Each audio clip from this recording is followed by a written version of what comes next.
안녕하세요. 저는 30대 직장인입니다. 일을 하면서 사실 이런저런 일들을 많이 겪기도 하지만 무엇보다 제일 힘든 건 아무래도 사람을 상대하는 거였어요. 그래도 고객으로서 만나는 사람들은 그나마 일회성이라서 한번 스트레스를 받고서는 끝날 때가 많은데 가족에게서 스트레스를 받으면 정말 심리적으로 너무 힘들더라고요.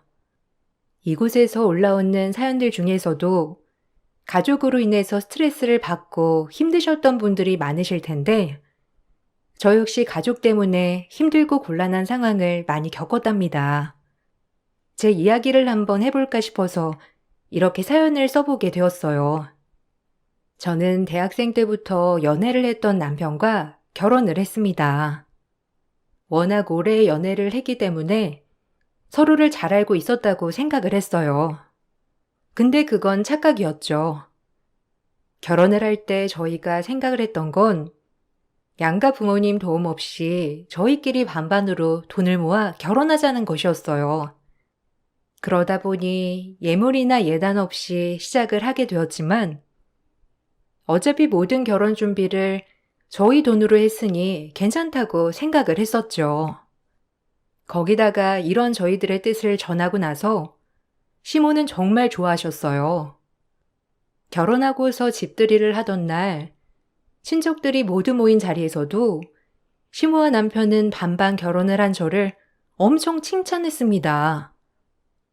우리 현수가 요즘 애들답지 않게 얼마나 야무진지 몰라.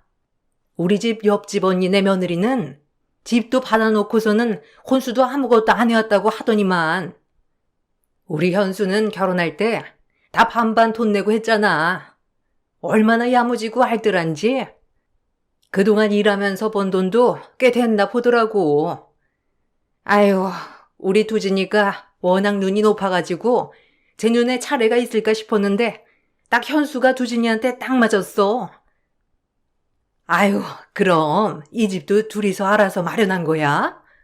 집값도 만만치 않을 텐데 말이야. 그래서 두진 엄마 애들 결혼할 때 신경 쓸 거 하나도 없다고 그랬구나.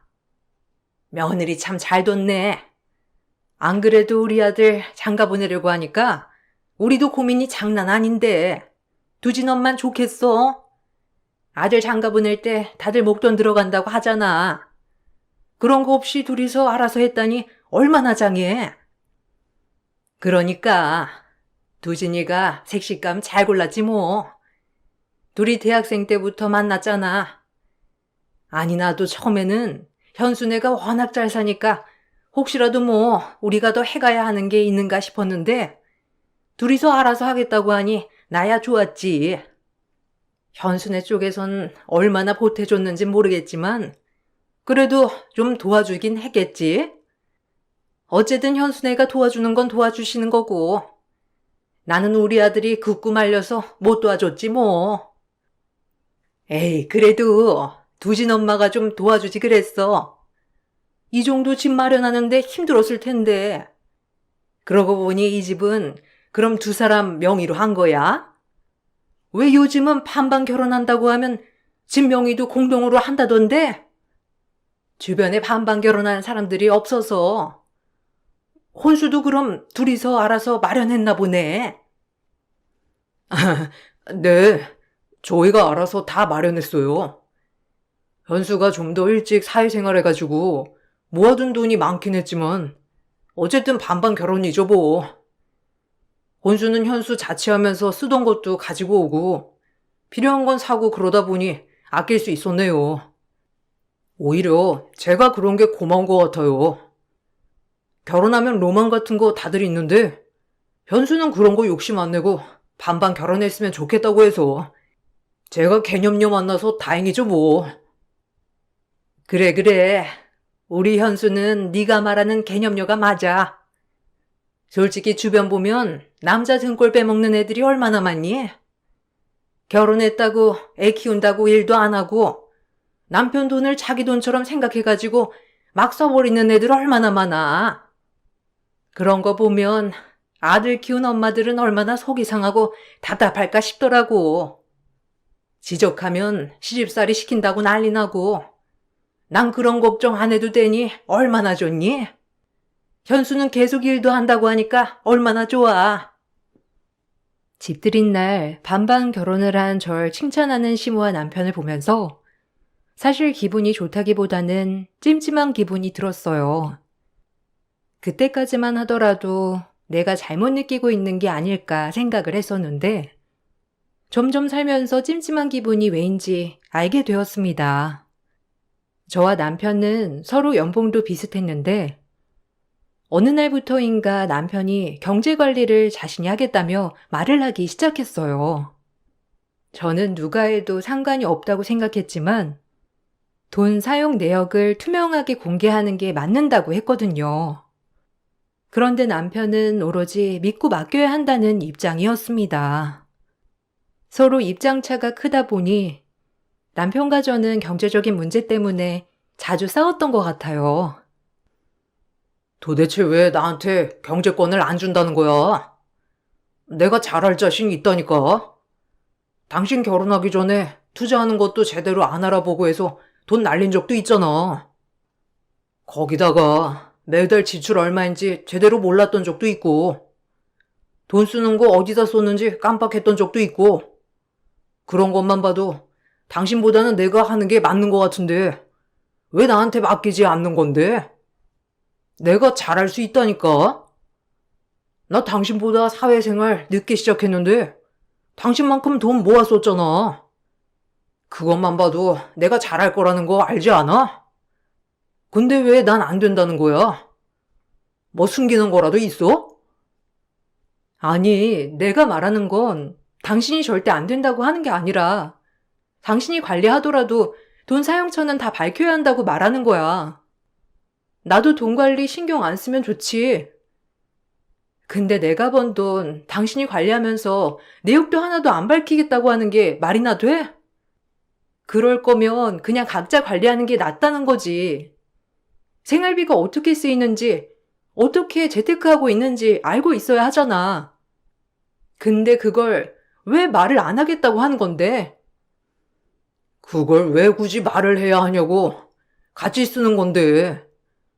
대충 어디에 썼겠다 알지 않아? 그거 일일이 확인하겠다고 하면 눈치 보여가지고 돈 쓸 수나 있겠어? 하다못해 옷 하나 살 때도 그거 다 말하고 사야 하는 거 아니야.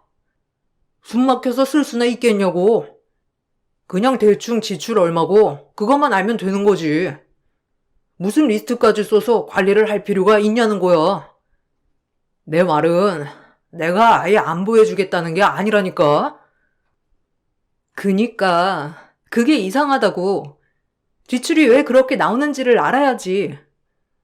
누가 옷 사고 화장품 사고 일하는 거 하나하나 다 말하고 사라고 했냐고.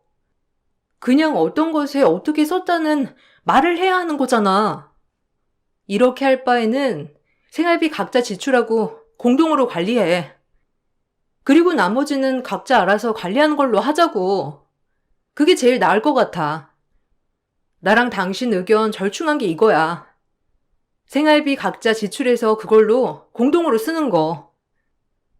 우리가 룸메이트야? 무슨 생활비를 각자 지출해서 써?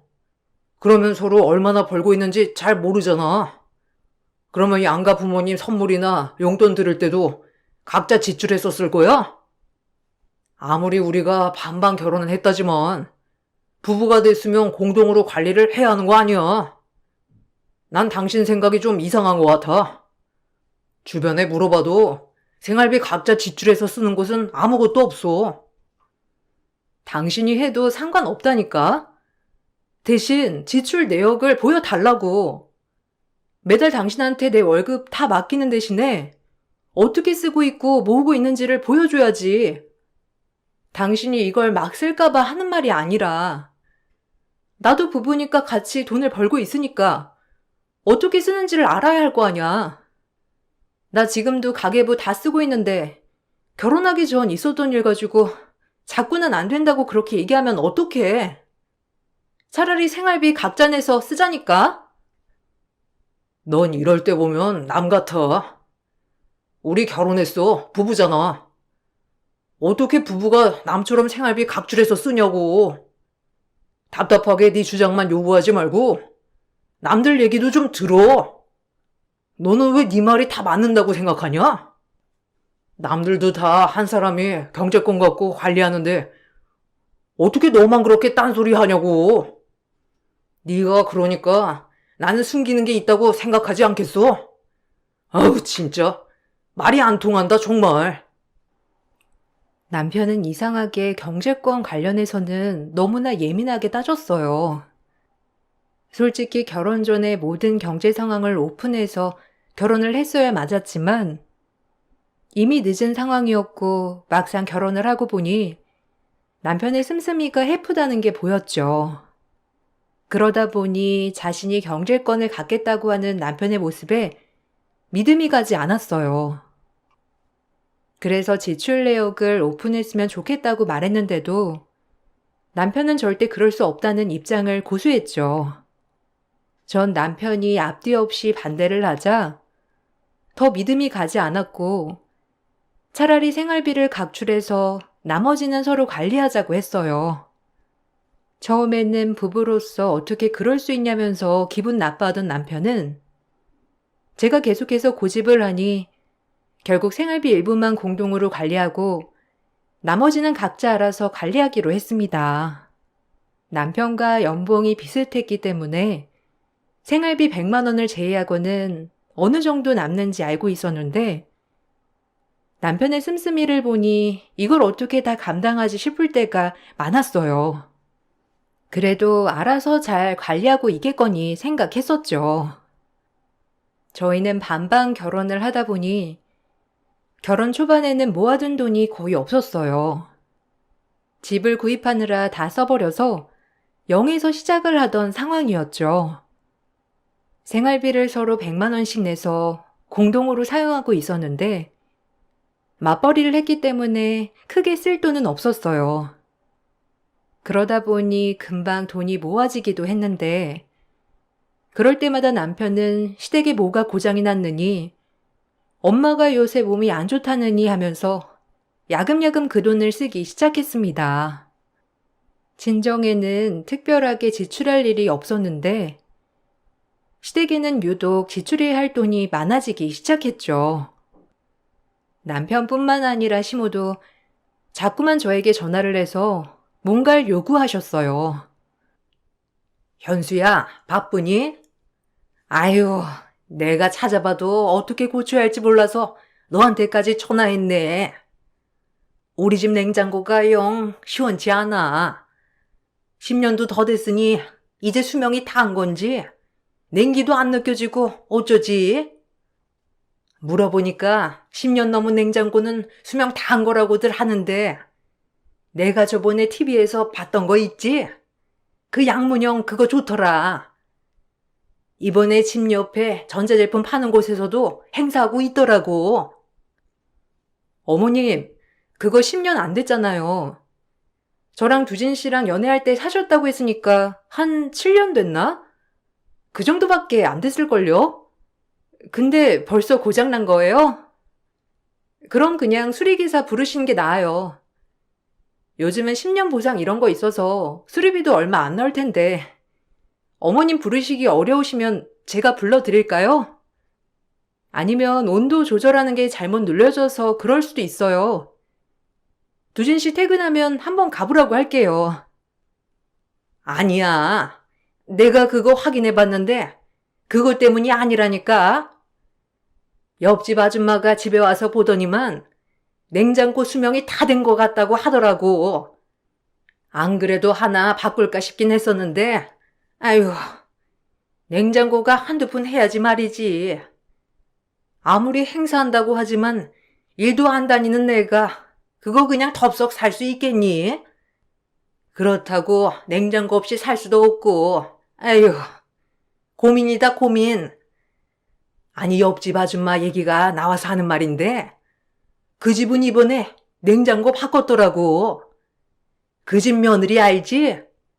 며느리가 이번에 가전제품 싹 다 바꿔줬다더라. 요즘 제품들이 좋긴 좋더라. 기능도 많고. 아휴, 우리 며느리는 그런 거 안 해주나? 어머님, 옆집 며느리는 지금 사는 집도 그 집에서 해주셨다면서요. 그 며느리 혼수도 안 해왔다면서 어머님 염치도 없다고 저한테 욕하신 거는 기억 안 나세요? 남편이 하도 옆집 아줌마가 며느리 구박하니까 이번에 가전제품 싹 바꿔준 거라고 하던데요? 저도 집 받았으면 혼수도 해오고 냉장고도 바꿔드릴 수 있죠. 근데 저희가 반반 결혼해서 여유가 없어서요. 어머님, 저희 사정 아시잖아요. 예, 아무리 그래도 그렇지. 집 안 해줬으니 냉장고 하나 바꿔주지 못한다는 거냐? 아무리 그래도 내가 시어머니고 일도 안 하고 있는데 냉장고 고장나면 시원하게 하나 사줄 수도 있는 거 아니야? 네가 가전제품 사주면 내가 어련히 더 잘해줄까? 에휴, 눈치가 없으면 마음이라도 넓어야 하는데 됐다. 내가 이 나이에 이래서 알아서 냉장고 바꿀 테니 신경 쓰지 말아라. 시모의 의도를 뻔히 알고 있었지만 전 굳이 전자제품을 사드려야 하나 싶었어요. 냉장고뿐만 아니라 그 전에 다른 소소한 물건들을 이미 여러 번 사드렸고 시간이 지날수록 더 큰 물건들을 요구했기 때문이죠. 제가 계속해서 모르는 척하니 시모는 삐져서 한동안 저랑 말도 하지 않으셨죠. 시모가 저와 말을 하지 않자 남편은 안절부절 못했어요. 시모가 서운하게 그걸 냉정하게 끊어냈다면서 저를 탓하곤 했습니다. 그래서 그간 개인적으로 시모에게 지출했던 것들을 일일이 나열하자 그제야 남편은 조용해졌습니다. 냉장고는 사드리지 않았지만 시모는 틈만 나면 입맛이 없다면서 보양식을 사달라고 하던지 기운이 없어 보약을 지어 먹어야 되겠다고 하던지 지인분들과 비싼 레스토랑 가서 기죽고 싶지 않다면서 제가 짠하고 나타나 다 계산을 해주라고 하시기도 했습니다. 그 모든 것을 그래도 어른이니 생각해서 참아줬는데도 점점 더 큰 걸 바라시는 시모가 이해되지 않았고 그렇게 해도 절 탓하는 남편에게 서운했어요. 저 역시 서운함이 쌓이고 있을 때쯤 남편에게 사건이 터졌습니다. 어느 날 남편이 저녁을 먹으며 진지한 얘기를 좀 하자며 말을 꺼냈어요. 저 다른 게 아니고 이번 달 카드값 좀 당신이 도와주면 안 될까? 내가 다 계산하면서 썼는데 생각보다 이번 달 카드값이 너무 많이 나와가지고 혼자 감당하기 힘들어. 당신이 좀 도와줘. 당신 모아둔 돈 있지? 그거 내 카드값 좀 내줘. 다음에 당신이 필요할 때 그때 내가 도와줄게. 뭔 소리야? 갑자기 카드값이 왜 감당이 안 된다는 건데? 당신 100만 원만 빼고는 나머지 돈 당신이 알아서 쓰고 있잖아. 그것만 해도 200은 넘는데 그것보다 더 썼다는 거야? 아니, 그렇게 쓸 일이 뭐가 있어? 당신 옷을 새로 샀던 것도 아니고 주말에도 근무해야 된다고 나갔었잖아. 그럼 추가 수당도 많이 받았을 건데 무슨 소리를 하는 거야? 아, 그게 사실 엄마가 가전제품 바꿔달라고 해서 내가 바꿔줬어. 당신한테 말해봤자 안 된다고 할 게 뻔해서 그냥 내 돈으로 바꿔드렸어. 감당이 될 줄 알았는데 이번 달 카드값 폭탄 맞아가지고 안 될 것 같아. 당신이 좀 도와줘. 아, 그러니까 당신이 애초에 엄마 전자제품 바꿔줬으면 이런 일도 없잖아. 우리 생활비 모았던 돈도 있고 솔직히 바꿔드릴 수 있는데 당신이 안 바꿔주는 통에 엄마가 심술나서 이것저것 다 사셨잖아. 그게 왜 내 탓이야? 당신 내가 그때 어머님한테 쓴 돈 보여드리지 않았어? 매달 어머님 때문에 쓴 돈만 100만 원이 넘어. 그리고 당신도 시댁에 돈 들이고 있었잖아. 내가 모를 줄 알아? 안 그래도 나 당신한테 할 말 많았는데 우리 집에는 돈 한 푼 당신이 써본 적이나 있어? 결혼한 지 1년이나 됐는데 당신 우리 집에 몇 번이나 가봤어? 분기별로 한 번 가면서 가서도 매번 얻어먹고 뻔뻔하게 소고기 먹고 싶다고 말하고. 당신이 염치나 있어? 야, 넌 그래도 예단도 안 했잖아. 내가 그런 거 생각해서 하는 거야. 남들은 며느리가 시댁에 예단 싹 다 해온다는데 솔직히 넌 뭐 해왔는데? 반반 결혼? 아무리 반반 결혼이라도 해와야 할 건 해와야지. 염치 없는 건 너 아냐? 주변에 한번 물어봐. 네 친구들 있잖아. 네 친구들도 예단 안 하고 시집갔냐? 아닐걸? 걔네는 예단도 빵빵하게 하고 갔겠지. 집이 잘 사니까. 넌 근데 집도 잘 살면서 예단이고 뭐고 아무것도 안 해왔잖아. 어이가 없어서. 지금 내가 제대로 들은 건 맞는지 모르겠네. 지금 나보고 예단을 안 해왔으니 당연하게 시댁에 돈 써야 한다고 말하는 거 맞지? 야, 너 진짜 염치가 있냐? 반반 결혼할 때는 개념년이 뭐니 개소리를 해대더니 이제 와서 예단해 오라고? 야, 그럼 네가 집 해와. 반반 결혼 말고 네가 집 해오라고. 그럼 내가 예단이고 혼수고 싹 다 해올 테니까. 결혼할 때는 반반 결혼해야 시댁에서 자유로울 수 있다면서 알랑방귀 끼더니만 지금 뭔 소리야? 남편은 황당하게도 저에게 반반 결혼은 했지만 혼수와 예단은 다 해왔어야 한다고 말했죠. 그걸 해오지 않았기 때문에 시댁에 돈을 쓰는 건 당연한 거고 친정에서 돈을 받는 것도 당연하다고 했어요. 전 너무나 황당하고 어이가 없었습니다. 결혼할 당시만 하더라도 시모는 옛날 사람이라서 시집살이 하는 걸 당연하게 생각하니 제가 반반 결혼을 해야 시댁에서부터 자유로울 수 있다고 했거든요.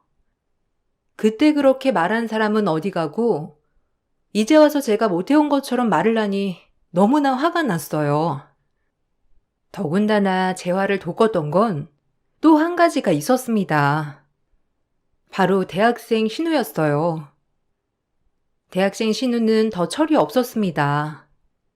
신혼집이 신우 대학 근처에 있었는데 말없이 새벽에 신혼집으로 찾아와 거실에서 자고 있었던 일이 많았어요. 처음에는 어려서 그런 거보다 이해하려고 했지만 언젠가부터 친정에서 받은 아끼는 목걸이, 귀걸이, 가방 같은 게 사라지기 시작했습니다. 나중에 시댁에 가서 신우 방에 가보게 되었는데 그 방에 떡하니 있었죠. 그걸 보고선 너무 황당하고 기가 막혀 말이 안 나오더라고요. 이걸 가지고 따지니 시모와 남편은 어른이 돼서 너그럽지 못하다며 오히려 절 나무랐어요. 며느라, 오죽하면 새언니 물건을 가져왔겠어. 애가 대학 가서 다른 애들 하고 다니는 거 보니까 부럽기도 하고 그래서 새언니 거 잠깐 필린 거지. 가족끼리 그런 거 가지고 뭘 그러니? 내가 잘 말해서 네 물건 챙겨두라고 하마. 다시 가지고 가면 되는 걸 이렇게 하나하나 다 따져야 되겠니? 이제 겨우 어른 된 아이인데 좀 봐줘라. 너야 넉넉한 집안에서 살아서 이런 거 솔직히 필요도 없잖니. 그래, 당신 너무 예민하다. 애가 그런 건데 이렇게 따지는 게 어디 있냐? 가족이니까 쟤도 그냥 괜찮겠거니 생각했던 거지. 훔치다니 너무 심하다. 얘가 아직 어려서 그래. 학교 다니기도 바쁘니까 알바도 못하고. 근데 사고 싶은 건 많으니까 얼마나 부러웠겠어. 오죽하면 새언니 물건 몰래 썼겠냐? 굳이 방 뒤져가지고 이 난리를 피워야 되겠어? 네가 어른이니 이해해. 한마디 말도 없이 내 물건 가지고 가는 게 지금 이해해야 되는 일이야? 나한테 말이라도 한번 꺼내봤으면 말도 안 해. 말 한마디 없이 올 때마다 하나씩 가져갔던 것 같은데 지금 이게 나만 이해 안 가? 이렇게 가지고 가서는 나한테 말해주는 것도 아니고 돌려주지도 않아서 지금 없어진 거 그대로 있잖아. 당신은 내가 아끼는 물건이라는 거 뻔히 알면서 어떻게 이해하라는 말이 쉽게 나와? 너도 대학 때 꾸미는 거 좋아했잖아. 그러면 제 마음 이해하는 거 아니야? 그리고 그때 언니 거 하고 왔다면서 처형이랑도 엄청 싸웠었잖아. 당신도 그래 놓고선 왜 제가 그러는 건 이해를 못 하는데? 너도 처형한테 말 안 하고 썼으면서 그럼 너도 도둑질한 거야? 그럼 너도 처벌받아야 되겠네. 새언니, 됐어요. 난 그래도 언니 가족이라고 생각했는데. 언니한테 말하려고 했어요. 근데 바쁘다 보니까 잠깐 깜빡한 거예요. 훔치긴 누가 훔쳤다고 그래요? 다시 돌려주면 되잖아요. 안 그래도 서러워 죽겠는데 꼭 제 방 들어와서 뒤져서 이렇게 도둑년 취급해야 되겠어요? 조용히 저한테 말하면 될 걸. 가족들 앞에서 이렇게 창피 줘야 되겠냐고요. 정말 너무하네요. 앞으로 오빠네 집에 절대 안 갈 거예요. 신우는 제가 가족들과 싸우자 갑자기 저에게 물건들을 던지더니 엉엉 울면서 소리를 쳤죠. 잘못한 건 신우였는데 그 집에서는 저만 잘못한 것이 되었어요. 집에 찾아오지 않겠다는 신우였지만 그 후로도 계속 몰래 집에 오더라고요. 다만 제가 출근한 낮 시간대에만 들락거리니 마주친 적은 없었습니다. 그 후로도 자잘한 물건들이 없어졌다가 다시 돌아오곤 했지만 전 그냥 참고 넘어갔어요. 시댁에 가면 항상 저만 이상한 사람이 되었습니다. 제가 생각하기에는 너무도 비정상적인 상황이었는데도 시우와 남편 신우 모두 제 잘못이고 제 생각이 잘못된 것이라 말을 했죠. 제 고민이 커져가고 있을 무렵에 전 승진을 하게 되었고 남편의 연봉보다 훨씬 많아지게 되었어요. 승진한 것을 누구보다 기뻐한 것은 남편이었어요. 승진 이후 남편은 갑자기 차를 바꾸겠다고 했어요. 멀쩡히 타고 있던 차가 있었는데도 갑작스럽게 차를 바꾸겠다고 고집을 피웠어요. 회사 가면 나만 차가 허접해. 솔직히 내 직함에 저런 차 타고 다니는 거 창피해. 나보다 직급 낮은 친구들도 나보다 훨씬 좋은 차 타고 다니는데 나도 이참에 좋은 차 끌고 싶어. 내가 봐둔 차 있거든? 당신도 한번 봐볼래? 외제차인데 솔직히 국내 차랑 크게 차이도 안 나고 요즘은 관리하는 것도 괜찮대. 당신이 허락 안 해줘도 바꿀 수 있지만 그래도 당신이랑 상의하는 게 나을 것 같아서 말하는 거야. 당신 차 할부도 안 끝났는데 왜 차를 바꿔? 그리고 지금 타고 있는 차도 괜찮아. 내 주변에서도 많이 타고 다니는 거고. 우리 지금 차 2대 굴리고 있고 매달 차량 관리비로도 지출이 많은데 여기서 더 지출하자는 거야? 차를 사더라도 지금 할부 끝나고 그때 고민해보자. 우리 넉넉한 편도 아니고 어떻게 철없이 무작정 차 바꾸겠다고 하는 거야. 남들 좋은 차 타고 다닌다고 해서 차 바꾼다는 게 말이 돼? 뱁새가 황새 쫓아가다가 다리 찢어진다고 했어. 제발 형편 좀 생각해서 말해. 당신이 좀 도와주면 되잖아. 당신 승진하고 연봉 나보다 훨씬 많아졌잖아. 그러면 생활비 좀 더 내줄 수 있는 거 아니야? 남편 기살리는 것도 아내가 해야 하는 일 중 하나야. 엄마도 매일 며느리 하나라고 있는 게 시댁 위에서 하는 거 없다고 툴툴대는데 나 그거 다 맡고 있는 거 안 보여? 내가 생각하기에도 당신 결혼만 했지 나나 시댁 위에서 하는 거 하나도 없는 것 같아. 그럼 나한테라도 잘해야지. 다른 거 안 바랄 테니 차만 바꿔줘. 당신 그렇게 승진한 것도 다 내 덕 아니야? 내 승진이 왜 당신 덕이야? 결혼하고서 당신 집안일도 하나도 안 해. 매일 일 바쁘다면서 집에 오면 TV 보고 게임하느라 바쁘잖아. 청소고 빨래고 내가 다 해. 2주에 한 번씩 시댁 가서 밥 먹고 와야 되고 어머님 무슨 일 있을 때마다 당신한테는 연락 하나도 안 하고 바로 나한테만 연락하시잖아. 근데 내가 무슨 아무것도 안 해? 그래, 시댁은 그렇다 쳐도 당신 카드값 감당 안 될 때 내가 매번 메꿔주는 거 생각 안 해? 그렇게 따지면 우리 아빠가 당신한테 시계 사준 건 뭔데? 아무리 아빠가 몰래 사줬다고 하더라도 나한테 말 한마디 할 수 있는 거 아니야? 그거 말고도 아빠가 이것저것 당신한테 도움 줬다며. 그렇게 따지면 우리 집에서 받은 거 많은데 당신이 우리 집이랑 나한테 더 잘해야 하는 거 아니야? 당신 논리대로라면 그게 맞는 거 아니냐고. 아휴, 무슨 그런 걸 무자르듯 잘하고 못하고를 따지냐. 하여튼 너는 꽉 막혔어. 사람이 이렇게 애타게 부탁을 하면 한 번은 들어줄만 한 거 아니야? 당신 승진도 했고 솔직히 여유롭잖아. 당신 회사에서도 수당 많이 주고 당신 친정도 잘 사니까 집에서도 지원해주는 거 많을 거 아니야. 불쌍한 남편 한번 기살려줄 생각도 없냐? 됐다. 잘난 너한테 뭔 말을 하겠어. 날이 갈수록 끊임없이 요구하는 남편을 보면서 저는 지칠 대로 지쳤죠.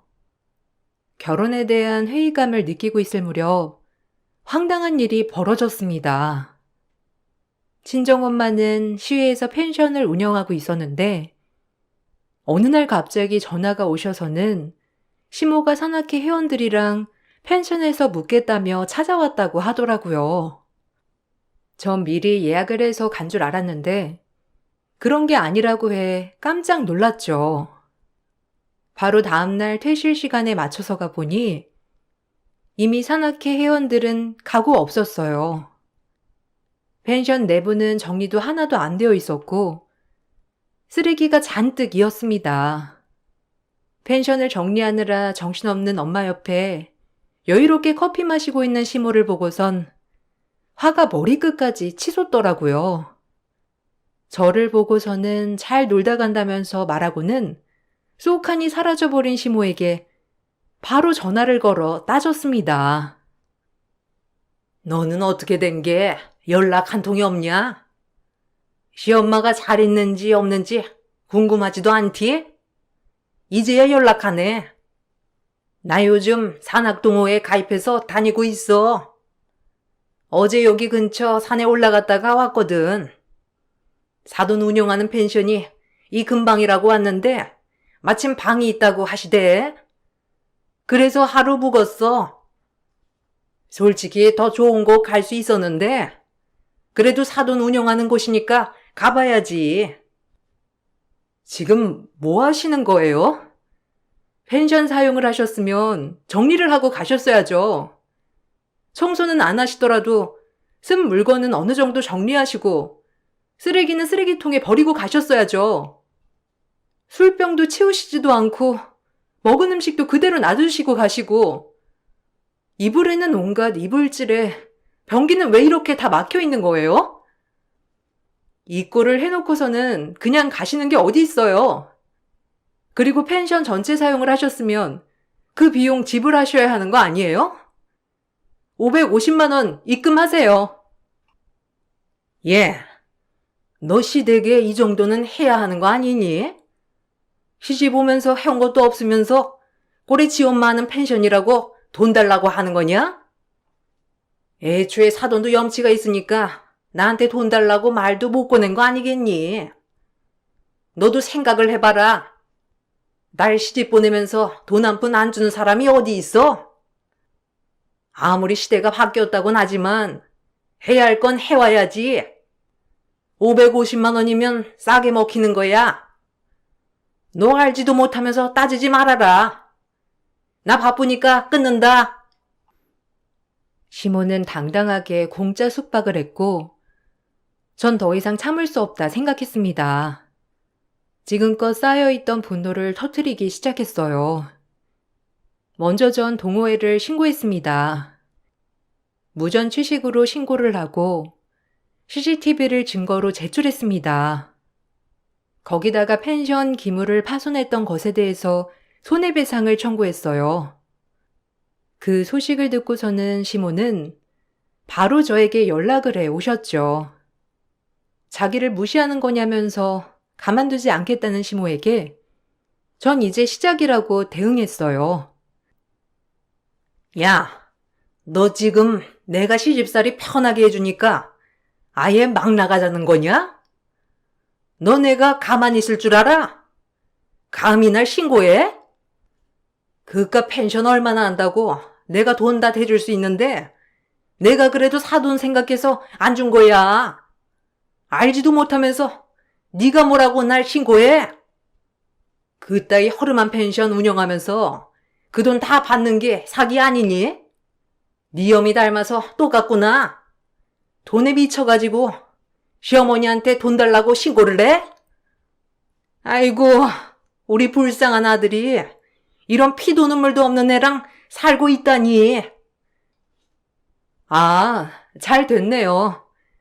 안 그래도 그 말을 안 해드린 것 같아서 이참에 해드리려고 했는데 그렇게 아들 장가 보낸 거 후회되시면 다시 데려가세요. 저한테 한 번만 봐달라 질질 짜는 것도 보기 싫어 죽겠는데 아줌마가 나서주신다면 수월하겠네요. 아줌마 아들은 지금 상황 말도 안 꺼냈나 봐요. 뭐 내가 용서해줄 줄 알아서 그랬는지 모르겠는데 제발 좀 데리고 가세요. 꼴도 보기 싫으니까. 뭐? 너 지금 꼴도 보기 싫다고 했어? 너네 싸웠니? 싸웠으면 너희들끼리 알아서 풀어야지. 뭐? 아줌마? 이게 정말 미쳤나? 네가 지금 나랑 해보자는 거지? 너 지금 시어머니랑 통화하는 거 알고나 있니? 얘가 정신 나갔나? 지금 뭐 하자는 거야? 너 혹시 네 엄마 펜션 말없이 갔다고 그래서 그러는 거니? 너도 철 좀 들어라. 네 엄마도 뭐라고 안 하는 걸 왜 네가 나서서 그래? 사람이 사람다운 짓을 해야 어른이 나서서 뭐라고 하죠. 말해봤자 말도 안 통한 사람한테 뭐라고 하겠어요. 근데 전 말 안 통해도 말해야겠어서요. 당신 아들 집벌이 생각도 못하고 씀씀이만 커서 여기저기 돈만 쳐쓰고 다니고 있는 거 알아? 결혼하고서도 1원도 못 모으고 나한테 도와달라고 하더라. 그래 놓고서는 남들한테는 잘 보이려고 보증까지 서서 1억이나 나 몰래 빚졌어. 정신 나간 건 당신네들이겠지. 내가 왜 당신네 뒤처리 해줘야 하는데? 당신 아들 내보냈으니까 다시 데려가서 키워. 그리고 콩밥 처먹기 싫으면 당장 돈 내! 남편은 보이는 이미지를 굉장히 중요하게 생각한 사람이었어요. 그러다 보니 지인들과 술자리에서도 능력도 되지 않으면서 모든 술값을 내주거나 돈을 척척 빌려주기도 했죠. 그러면서 지인들 보증까지 서주기도 했는데 그 지인이 사기를 치고 잠적하면서 그 빚을 남편이 다 갚게 생겼더라고요. 나중에 일이 터져서야 저에게 갚아달라면서 울고불고 매달렸는데 그 모습을 보고선 온갖 정이 다 떨어졌어요. 이혼을 하려고 알아보다 보니 남편의 채무는 그것 외에도 정말 많았습니다. 남편은 부부이니 채무까지 분할해야 한다고 했지만 사실 그 빚은 제가 전혀 알지 못했던 것이기 때문에 분할하지 않았고 재산을 몰래 탕진했던 남편과는 이혼 소송으로 위자료를 받고 이혼을 하게 되었어요. 전 여기서 끝내지 않고 그동안 신우가 몰래 가지고 간 제 물건들을 분실 신고했고 중고장터에서 팔려고 했던 것이 잡히게 되면서 신우는 절도죄로 처벌을 받게 했습니다. 그제야 시모는 엄마에게 전화를 해 미안하다며 싹싹 비셨어요. 제 길을 잡으려고 했던 것뿐이라면서 황당한 소리를 늘어 놓으시더니 남편이 힘들어 죽으려고 한다면서 빚만 갚아달라는 어이없는 말도 덧붙이셨죠. 끝까지 이 사람들은 뻔뻔하구나 생각이 들었어요. 펜션 비용에 대해서 형사 처벌을 받게 될 수 있게 되자 시모는 뒤늦게 변상을 했어요. 무단 취식으로 인한 사기죄 처벌로 벌금형이 내려지게 되었다고 했습니다. 신우 역시 절도죄로 처벌을 받게 되었고, 절도한 모든 물건들은 제가 다시 되돌려 받을 수 있었어요. 이후 술 마시고 집까지 찾아온 남편을 신고했고, 접근금지 신청까지 하고 나서야 남편은 더 이상 찾아오지 않았습니다. 소문에 의하면 남편은 신용불량자가 되었다고 하더라고요. 저랑 이혼을 하면서 집을 처분해 나눴었는데, 저한테 위자료를 주고 나서 남은 돈으로 투자를 하다가 죄다 날려 빈털터리가 되었다고 해요. 처음에는 남편이 안쓰럽기도 했는데 이 얘기를 듣고 나서는 역시나 사람은 달라지지 않는구나 싶었네요. 지금은 회사에서도 잘리고 일용직으로 일을 하며 하루하루 벌어먹고 살고 있다며 연락이 오긴 하지만 받아주고 있진 않고 있어요. 시모도 그렇게 하기 싫어하던 일을 하고 있다고 하는데 애초에 자신들의 상황을 알고서 아꼈다면 그 고생을 하지 않아도 됐을 걸 싶어요. 그렇게 저는 2년여의 결혼 생활을 정리했습니다. 2년 동안 참 파란만장한 일들이 있었지만 지금은 웃으며 얘기할 수 있을 정도가 되었네요. 앞으로 결혼 생각은 전혀 없지만 부모님께서 그래도 좋은 사람이 있을 거라며 말씀하시길래 그때 생각이 많이 나서 글을 써봤어요. 정말 세상에는 제가 오로지 믿을 수 있는 사람이 있을까요? 제 긴 사연을 함께 들어주셔서 감사합니다. 여러분 곁에는 믿을 수 있는 사람들만 있으시길 바랄게요. 안녕하세요. 저는 이혼 1년 차 2살 된 아들 하나 키우고 있는 30대 초반 여자입니다. 얼마 전에 저희 엄마 건강검진 때문에 잠깐 대학병원에 다녀온 적이 있었는데요. 그때 별로 보고 싶진 않았지만 저를 버린 사람이 어떤 모습으로 지내고 있는지 두 눈으로 다시 한번 확인해 보려고 잠깐 병실문 앞에서 그 사람의 모습을 보게 되었습니다. 1년의 시간이 지났는데도 그때나 지금이나 달라진 건 아무것도 없더라고요. 여전히 사지마비로 천장만 바라본 채 눈만 멀뚱히 뜬 상태로 누워만 있었습니다. 그때 한순간의 선택이 저희 둘의 인생을 뒤바꿔 놓았습니다. 작년에 아이를 가졌을 때 저와 남편의 결혼을 반대했었던 시모가 갑자기 태도를 바꾼 적이 있었어요. 며느리 취급도 않던 시모가 갑자기 임신을 했다는 말에 먼저 찾아오셨죠. 그런데 문제는 남편과 저와의 사이는 이미 시모 때문에 상당히 안 좋은 관계로 흘러가게 되었고 이미 이혼 얘기까지 오고 가게 되었습니다. 남편한테 정신적으로 문제가 있는 건지 매번 오락가락 했었어요. 언제는 잘해줬다가 또 언제는 제 뱃속에 있는 아이가 본인 아이가 아니라면서 자기는 아이를 원한 적이 없었는데 임신했다고 매일같이 화를 냈었습니다.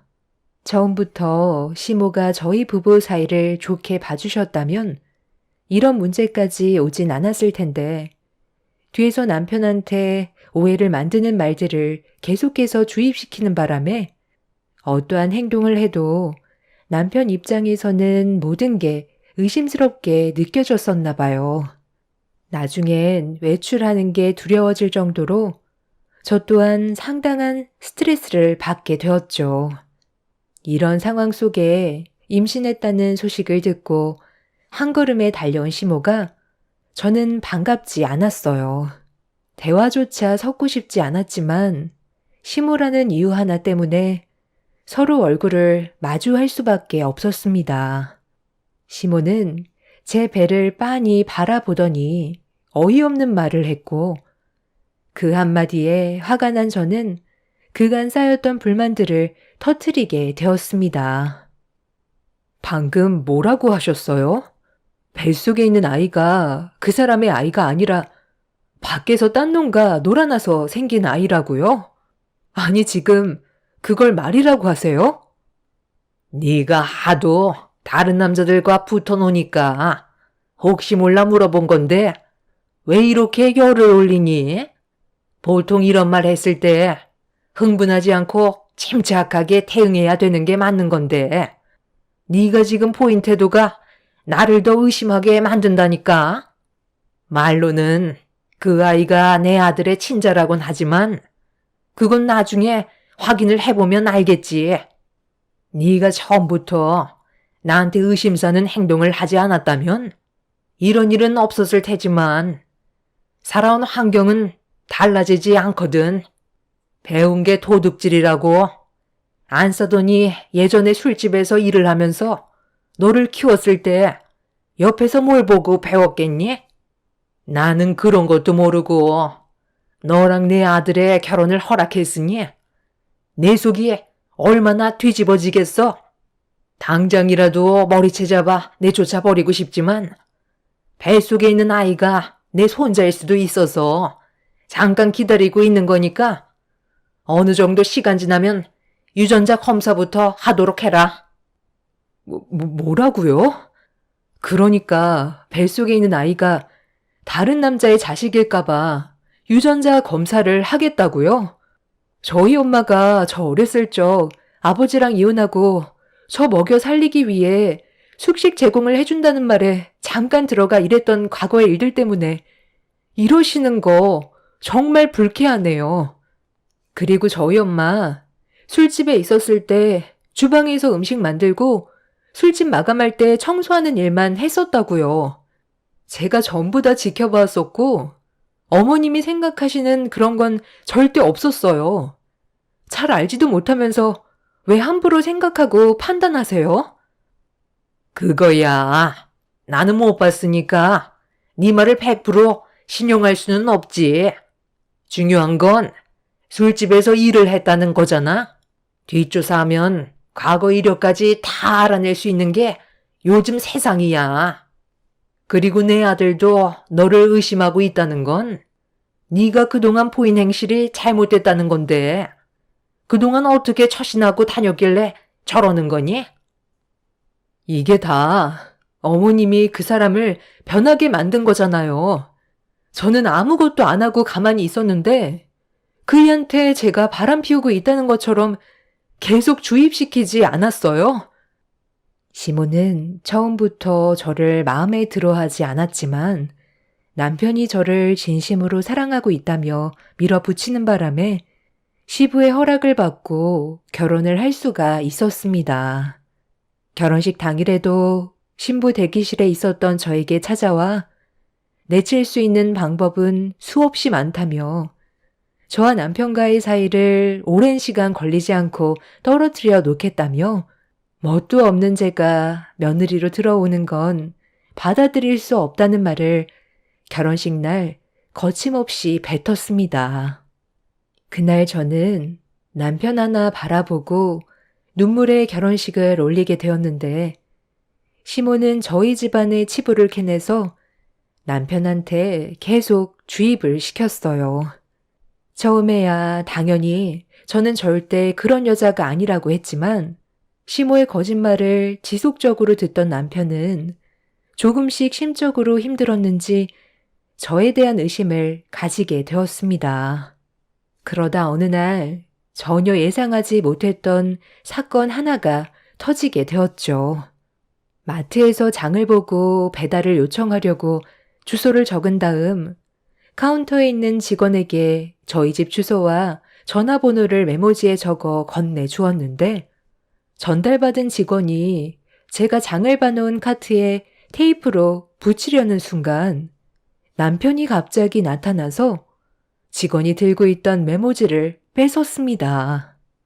일을 해야 될 남편이 무슨 이유 때문에 마트에 왔는지 알 수 없었던 저는 제 앞에 나타난 모습에 당황해서 쳐다보고 있었는데 남편이 집 주소와 전화번호가 적힌 메모지를 보며 마트에서 화를 냈어요.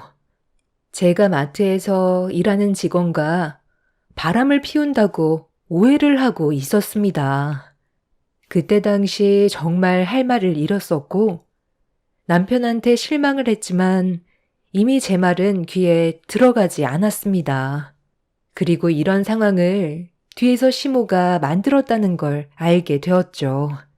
남편은 시모가 마트에서 제가 어떤 남자와 심상치 않은 관계라며 남편을 심적으로 불안하게 만들었고 그날도 어김없이 마트에서 직원한테 꼬리치는 모습을 봤다며 사진 한 장을 남편의 핸드폰에 전송을 했었습니다. 저에게 사진을 보여줬는데 장면을 봤을 땐 누구나 의심할 수 있는 그런 모습도 아니었고 딱 봐도 물어보는 상황인데 시모는 바람 피우는 장면이라고 상상을 하게끔 추가적인 설명으로 남편을 힘들게 했어요. 시모가 억지로 만들어낸 상황들이 남편도 처음엔 믿지 않고 무시했었지만 계속되는 시모의 주입이 남편을 안 좋은 방향 쪽으로 상상하게 만들었는지 결국 의처증이라는 정신적인 병을 만들었습니다. 바로 잡으려 했지만 그게 말처럼 쉽지 않았어요. 그러다 보니 저는 집에서 외출을 하게 되는 날은 거의 없었고 남편한테 저는 가벼운 여자가 아니라는 모습을 보여주기 위해 정말 많이 노력을 했었습니다. 남편은 저에게 잘해줬다가 어느 날 갑자기 돌변해서 바람 피우는 거 아니냐고 무서울 정도로 화를 내면서 저까지 정신적으로 너무 지치게 만들었어요. 시모가 다녀간 이후 제가 임신을 했다는 걸 알고 있는 남편은 처음엔 뱃속에 있는 아이가 자기 아이라고 좋아했다가 또 한편으로는 불안해하면서 혼자서 상당히 혼란스러워 했어요. 그 모습을 지켜보는 저 또한 너무 마음이 안 좋았었죠. 시모의 뱀 같은 혀 때문에 남편이 정신질환자가 되어가고 있는데도 멈추지 않는 시모는 저와 이혼을 하게 만들 생각만 가지고 끊임없이 남편을 힘들게 만들고 있었습니다. 뱃속에 있는 아이가 남편의 아이라 해도 바뀌는 건 없을 것 같아 보였어요. 아이만 데려가고 저를 내치려는 계획을 가지고 있다는 걸 시모의 태도를 보면 알 수 있었습니다.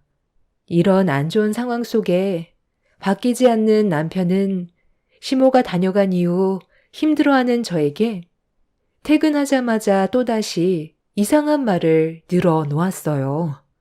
뱃속의 아이는 남편의 아이인데도 증오스러운 눈빛을 보내고 있었습니다. 이제 그만 좀 할 수 없어? 당신이 원하는 게 이혼이면 당장이라도 그렇게 해줄 수 있어. 차라리 이렇게 살 바엔 서로 속 편하게 사는 게 나을 것 같아. 언제까지 이럴 건데? 당신만 병 들어가고 있는 거 아니야. 나도 하루를 버티기 힘들 정도로 스트레스를 정말 많이 받고 있다고. 이게 사는 거야? 지방 곳곳에 사각지대가 없을 정도로 CCTV를 설치해서 나를 감시하고 있잖아. 당신이 나를 집 밖으로 데리고 나가주기 전까진 한 발자국도 못 나가게 만들어놨으면 이제 그만 믿어주면 안 되는 거야? 내가 도대체 어떻게 해야 믿을 수 있겠어? 회사에 다니는 거 다른 남자와 눈 맞을까봐 불안해서 안 되겠다고 퇴사까지 강요해놓고 밖에 돌아다니는 것도 불안하다고 집에만 있으라더니 이젠 CCTV까지 전부 다 설치해서 숨도 못 쉬게 감시하고 있는데 도대체 뭘 얼마나 보여줘야 믿을 건데 내가 왜 이렇게 살아야 하는지 모르겠어. 당신 아이가 뱃속에서 자라고 있는데 뭘 잘못했다고 이런 대우를 받아야 하는지 정말 모르겠다고. 차라리 그만 이혼하자. 당신 어머님이 그걸 원하고 있다는 거 잘 알고 있잖아. 우리가 이혼하지 않으면 뒤에서 지속적으로 당신을 괴롭힐 거야.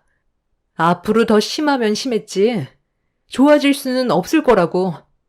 뱃속에 있는 아이가 당신 아이라고 유전자 검사를 해도 내 생각엔 달라지는 건 없을 거야. 이미 당신은 정신적으로 병들어 버렸고, 나 또한 너무 큰 상처들로 인해 우리가 좋은 관계가 될 수 있는 시기는 이미 놓친 것 같아. 그래서 처음에 멀리 이사 가자고 했었는데, 당신이 가족들과 떨어지는 걸 원하지 않아서 우리가 지금 이렇게 된 거 아니야? 앞으로 어떻게 할 거야? 계속 이런 식으로 사는 걸 원하는 거야? 당신 요즘에 나한테 하는 행동들을 보면 조만간 손까지 올릴 것 같아 너무 불안해. 다시 한번 말하지만 부부관계는 서로에 대한 신뢰가 중요해. 믿음이 있어야 된다는 거야. 당신이 나를 믿지 못한다면 우리는 이제 그만 갈라서는 게 좋겠어. 평생을 함께할 동반자인 나를 믿지 못하는데 앞으로 우리가 어떻게 살아갈 수 있겠어? 이제 그만 당신도 결정해줘. 내가 왜 너랑 이혼을 해야 되는 건데? 그동안 너 때문에 고통을 받아온 시간이 얼마인데 그냥 너를 보내주고 끝내라는 말이 나와? 딴 남자랑 이미 살 곳까지 정해놨냐? 이렇게 급하게 정리하려는 거 보니까 다른 남자 생긴 게 확실한가 보네. 뱃속에 있는 그 남자의 아이한테 문제가 생길까봐 불안하냐? 남편의 말을 듣자마자 저도 모르게 얼굴에 손을 올려 버렸어요. 너무 큰 상처를 받아서 그런지 제 눈에서 결국 눈물이 흘러내렸습니다. 뺨을 맞게 된 남편은 집안의 물건을 전부 집어 던지기 시작했어요. 그 모습을 보면서 저는 서로가 살기 위해 차라리 이혼을 하는 게 맞는다고 확신이 들었어요. 아이를 지키기 위해서 당연히 해야 될 행동이었습니다. 그래서 그날 이후 이혼 서류를 준비했고 시모가 바라는 방향대로 움직이기로 결정을 하게 되었죠. 처음엔 서로가 진심으로 사랑을 하고 있다면 행복해질 수 있을 거라 생각했었어요. 하지만 날이 가면 갈수록 시모가 뒤에서 주입시키는 거짓말에 믿지 않았던 남편이 어느새 자신도 모르게 의심을 하기 시작했고 혼자만의 상상으로 저를 이상한 사람으로 만든 이런 부분들이 나중엔 돌이킬 수 없는 결과를 가져오게 만들까봐 각자 갈 길 가는 게 앞날을 위해서도 맞는다고 판단되었습니다. 남편은 저와 이혼을 하지 않겠다고 그동안 자기를 힘들게 한 거에 대해 똑같이 갚아주겠다면서 거부를 했었지만 본인도 많이 힘들었는지 어느 정도 시간이 지나자 이혼 서류에 도장을 찍었고 저희 부부는 다음날 법원으로 가기 위한 준비를 끝내게 되었습니다. 너희들 갑자기 뜬금없이 이혼이라니. 아직 몇 가지 더 확인해 볼 게 있는데 말도 없이 이혼한다고 하면 어쩌자는 거야? 내일 법원은 절대 못 간다. 이제 와서 왜 또 그러세요? 저희는 이미 결정 지었어요. 번복할 생각 없고 이제 그만 이혼할 거예요. 어머님이 상황을 이렇게 만들었잖아요. 뒤에서 이 사람한테 계속 저에 대한 안 좋은 감정을 만들게 하려고 악화시켰으면서 갑자기 이혼을 하면 안 된다고요? 그럴 거면 처음부터 저희가 행복하길 바라셨어야죠. 뱃속에 있는 아이가 우리 집안 자손인지 아닌지 그것만 확인해 보자. 솔직히 안 봐도 내 손자인 거 알고는 있는데 혹시 모르니 확실하게 하는 게 좋잖니? 제가 왜 그렇게 해야 되는 건데요? 유전자 검사하는 거 태아한테 상당한 스트레스를 준다는 말을 들어서 저는 그런 거 안 할 생각이에요. 어머님은 그냥 다른 남자의 자식이라고 속 편하게 생각하세요. 뱃속에 있는 아이가 어머님 손자라고 해도 지금은 달라질 게 없어요. 이 사람은 앞으로 평생 계속해서 저를 의심할 거예요. 어머님이 저 사람을 어떻게 병들게 했는지 보세요. 이미 끝났어요. 이혼할 거고 다시는 어머님 집안의 며느리로 돌아갈 생각 없습니다. 네가 이렇게까지 말을 하는 거 보면 정말 뱃속에 있는 아이가 우리 박씨 자손인가 보네. 재우야, 이혼 그거 좀 더 미루면 안 되겠니? 출산할 때까지만 버텨봐. 엄마가 원하셨던 거고 저는 이혼을 번복할 생각 조금도 없어요. 저 사람 뱃속의 아이가 내 자식이라 해도 저는 이미 감정이 남아있지 않기 때문에 좋은 결혼 생활을 유지할 수는 없을 것 같아요.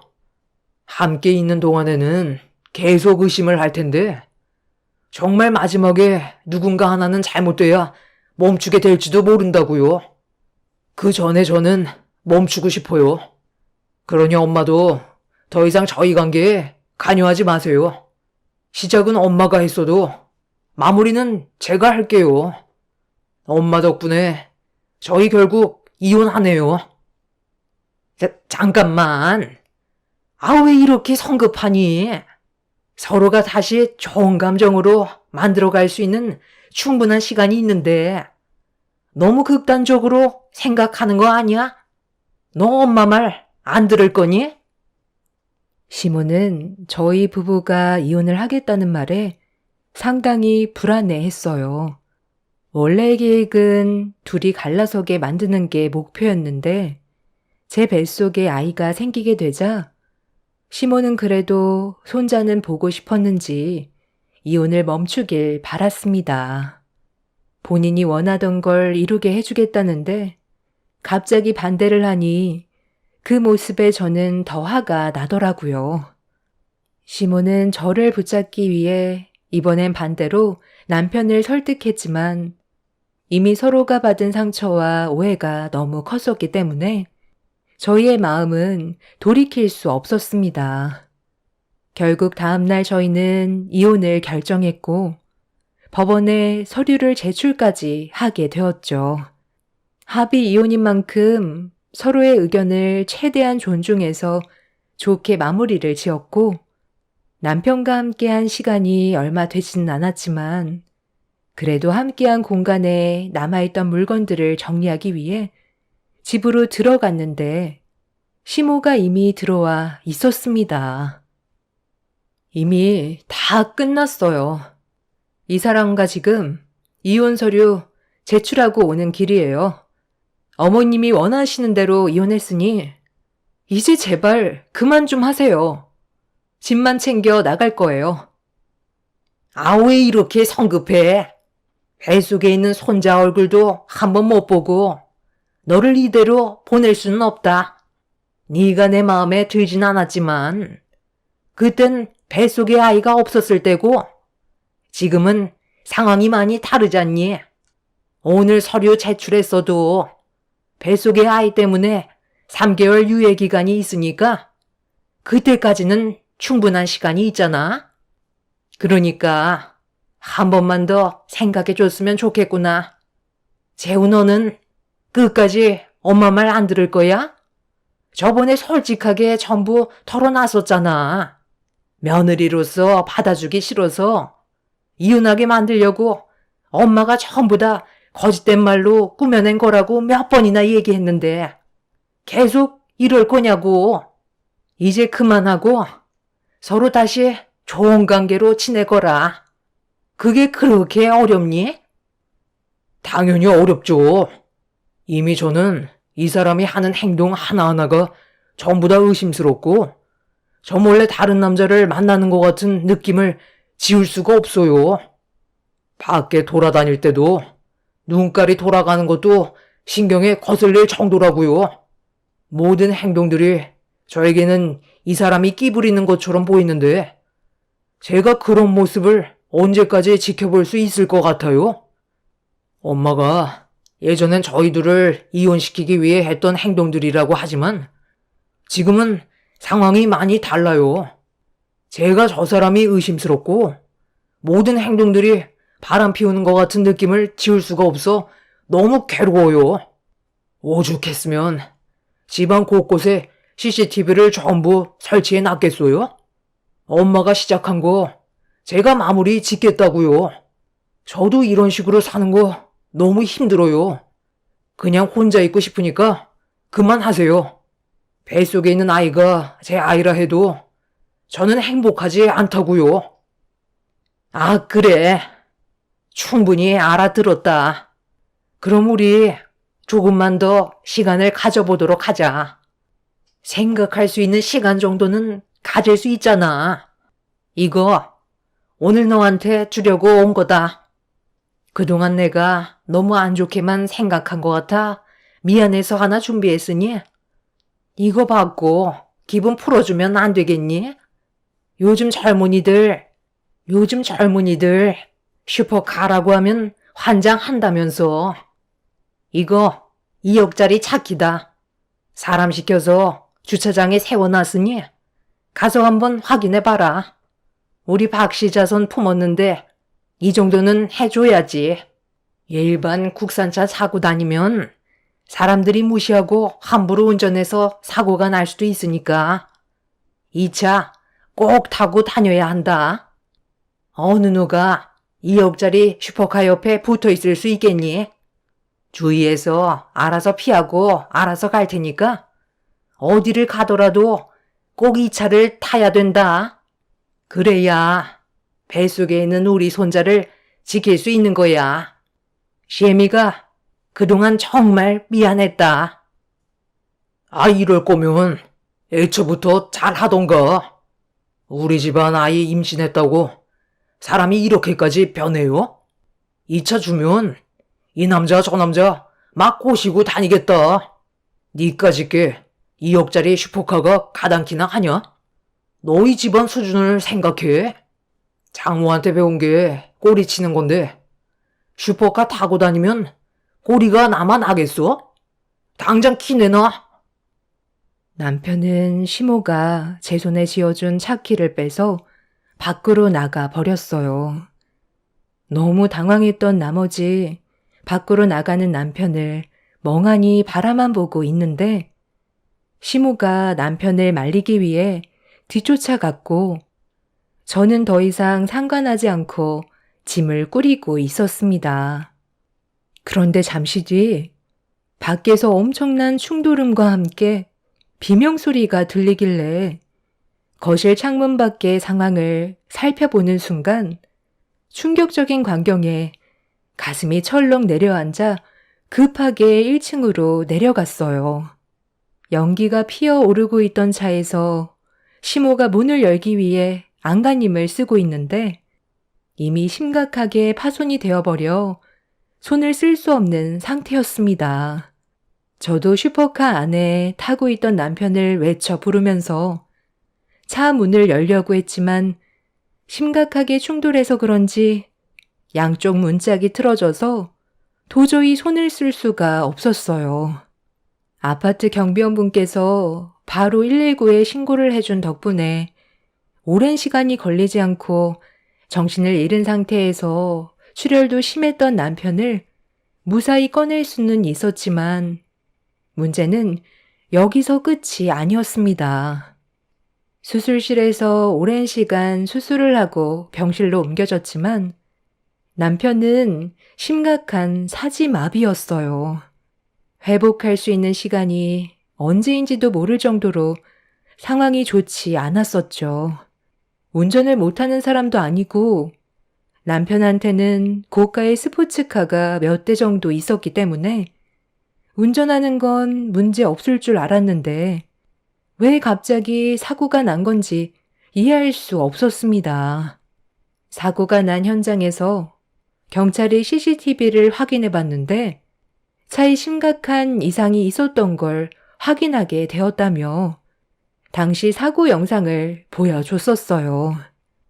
아파트 입구에서 천천히 밖으로 나가던 남편의 차가 갑자기 급출발을 하더니 엄청난 속도로 아파트 벽과 충돌을 하게 된 거였습니다.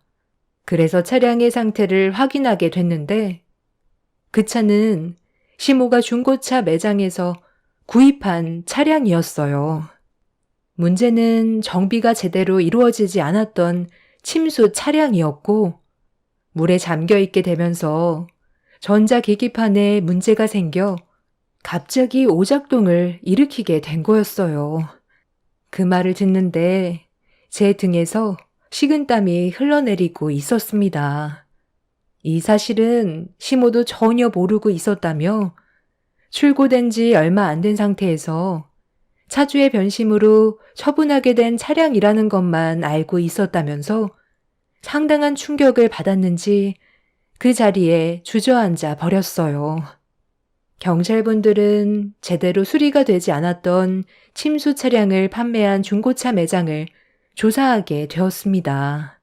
만약 제가 그 차를 운전하게 됐다면 저뿐만 아니라 뱃속에 있던 아이까지 위험해질 수 있는 상황이었습니다.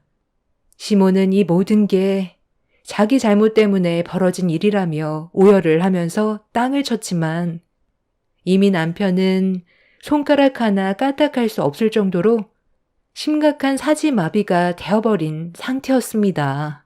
시모의 이기적이고 생각 없는 행동들이 돌이킬 수 없는 결과를 초래하게 만들었고 남편과 이혼한 지 1년이 지난 시점에 몰래 병실 밖에서 남편의 모습을 봤는데 1년 전과 다른 건 전혀 없었습니다. 천장만 바라보고 있는 그 모습이 안타까웠네요. 시모는 아들 손자 얼굴 한 번 못 보고 사지마비가 되어버린 아들을 병간호하면서 하루하루를 괴롭게 살고 있습니다. 본인의 잘못된 행동으로 인해 돌이킬 수 없는 일들에 대해 벌을 받고 있는 중이죠. 저희 엄마의 건강검진이 끝나서 사지마비가 된 전 남편의 모습을 뒤로한 채 집으로 돌아가려는데 병원 밖 벤치에 앉아있는 시모를 발견했어요. 눈물을 흘리면서 상당히 괴로워하는 모습을 볼 수 있었습니다. 자신이 저지른 과거의 잘못된 행동들에 대해 뉘우치고 있는 것 같아 보였습니다. 만약 다시 과거로 돌아가 저희 부부 사이를 시모가 축복해 줬다면 이런 일은 절대 일어나지 않았겠죠.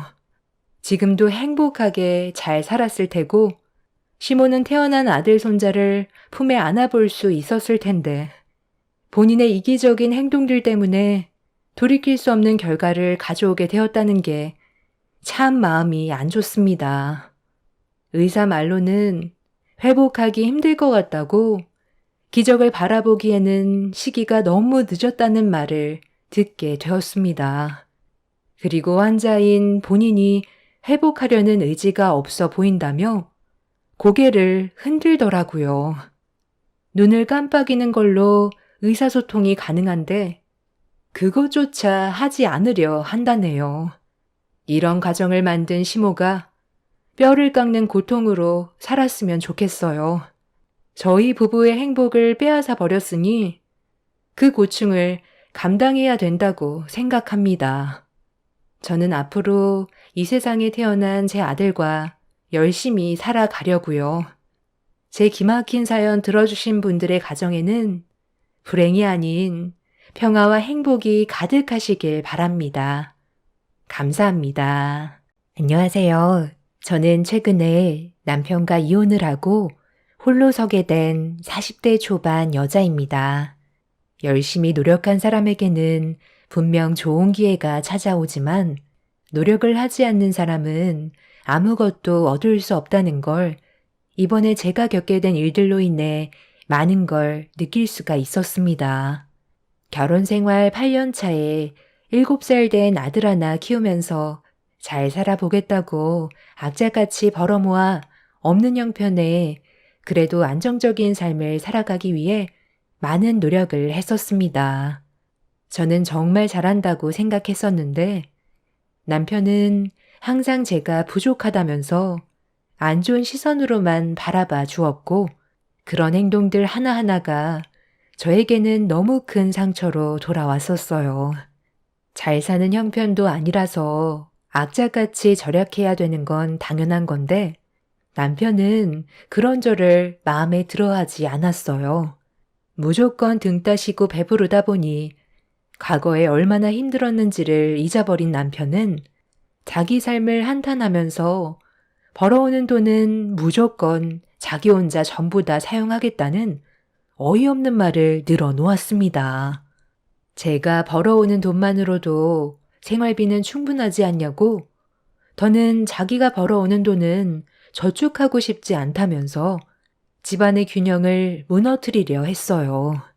힘들게 쌓아온 가정을 깨버리려는 남편의 행동에 화가 나 결국 저도 언성이 높아졌지만 최대한 좋게 풀어나가려고 정말 많이 노력했어요.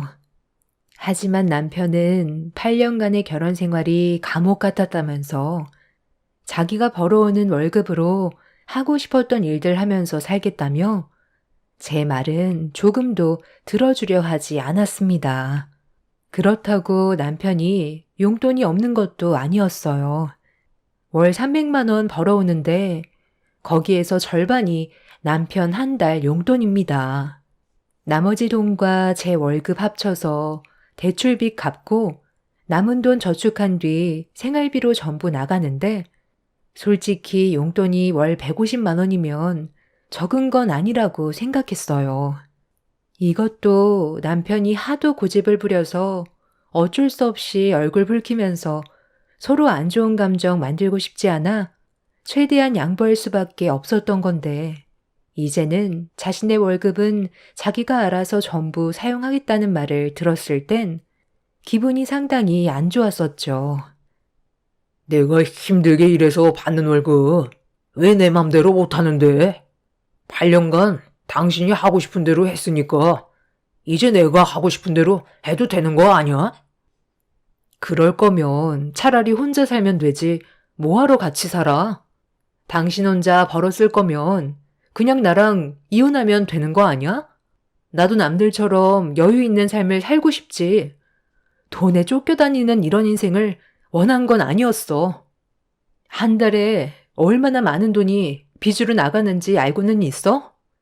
겨우 원하는 아파트 청약 당첨돼서 그동안 모아두었던 돈들 전부 아파트에 집어넣는데도 턱없이 모자라서 무리하게 대출 끌어모았던 거 당신도 알잖아.